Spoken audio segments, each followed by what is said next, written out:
I grew up in the 60s as a child watching the launches and being very excited. I would lie on top of the car hood and look up at the sky and look at the stars and think about the human presence in the universe. And it was something that caused me to really think about becoming a scientist, an engineer, trying to find my own way so I could get involved in this human adventure.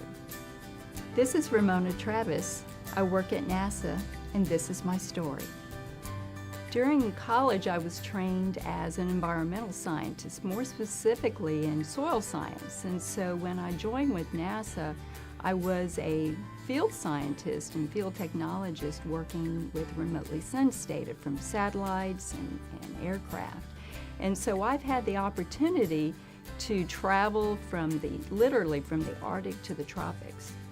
And I remember some neat stories sitting on the beach of a Arctic lake looking up at the aurora borealis after a day of gathering data out in the field, trying to run away from lightning storms in the marsh in Louisiana.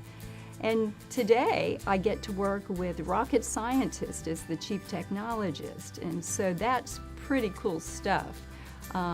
Where else in the world would you have this kind of variety in the sorts of things that you get to do? A piece of advice I'd like to also give is to push yourself, try different things, to take from what President Kennedy said back at the time he announced that the U.S. was going to go to the moon.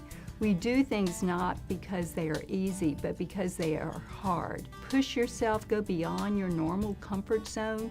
You'll grow as a person, and that is the kind of thing that helps us grow as a culture and as a human race. So find your own place in that and push yourself that extra little bit to help advance.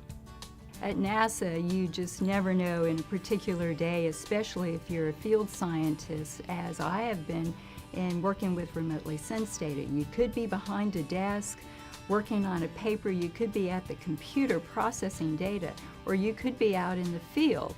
Often there were days I'd have my hair pulled back in a ponytail, wearing jeans and waders or boots and no makeup and sunburn and such, gathering data out in the marsh or the swamp or wherever.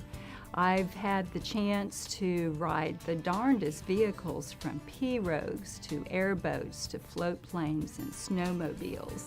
I had to learn how to use a rifle just in case a polar bear came after us, and I have dodged snakes holding my clipboard above my head as I waded through the water in the marsh, and then looking behind me as I'd hear a hiss from an alligator. So you just never know what challenges may come your way when you work for NASA.